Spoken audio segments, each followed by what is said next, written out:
Imagine that a ballistic missile is launched at this very moment in an unknown place somewhere on Earth. At that very moment, some satellites orbiting at an altitude of about 22,000 meters above the Earth suddenly pick up some unusual signals. These satellites always look at the Earth. Their job is to catch the hot air signal wherever a missile is launched, and before the missile takes off, that signal will be sent to Earth at the speed of light. In a few seconds, that information will reach America's most secret and secure one of the places. In a command center hidden inside a mountain where some people sit under thousands of feet of thick rock and constantly monitor whether there is an attack somewhere. Suddenly, the screens in front of them start showing one signal after another. They realize that something is going wrong, something very big. They start calculating quickly. How many missiles are coming from which direction? Where will they hit? And the most important time is how much time is left, because these few minutes will decide the future of the world. But the problem is that the president still does not know anything about this huge incident. The news of the incident has not yet reached him, and time does not stop. The missiles are approaching every second. Meanwhile, a military officer in the White House is running towards the president's room with a black briefcase in his hand, which is called the nuclear football. From the outside, it looks like an ordinary bag, but there are some things inside it that can determine the future of the world.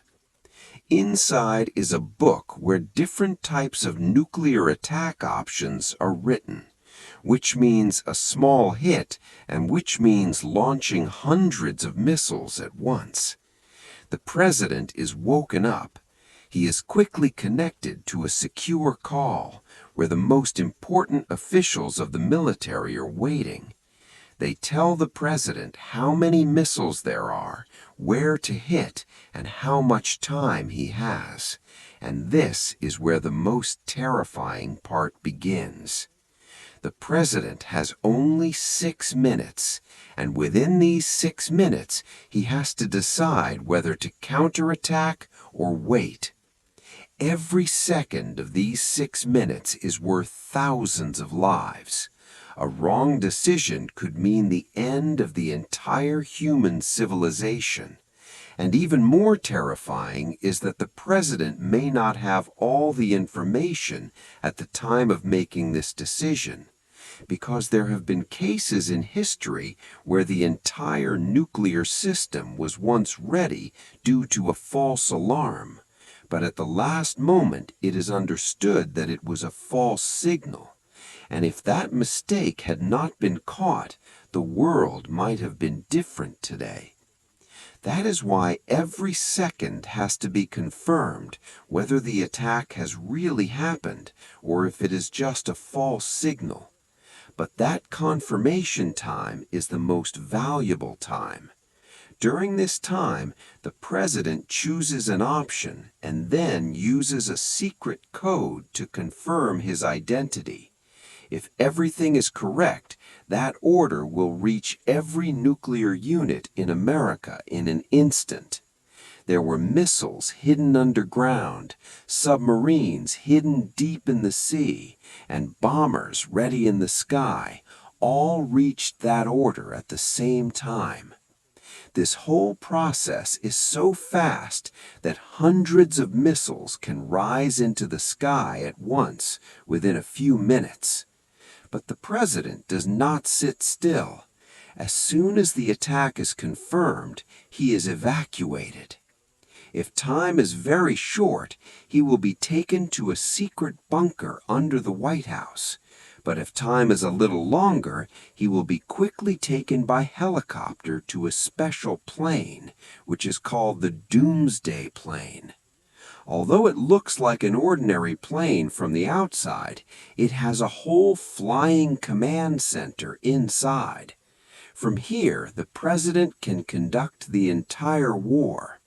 This plane is designed in such a way that it can survive in the sky after a nuclear explosion.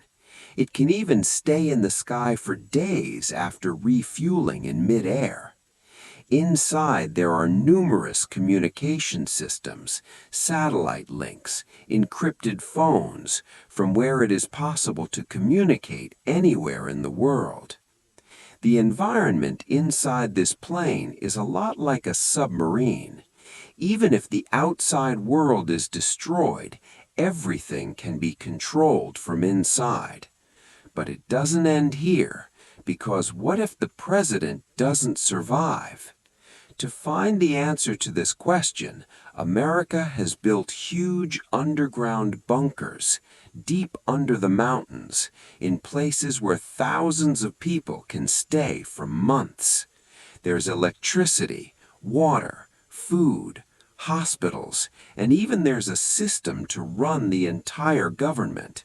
And these bunkers have been built for one purpose, so that the government can survive in any situation. And this plan is called continuity of government. Meanwhile, the missiles underground are getting ready. Two officers turn the key together, and the missile is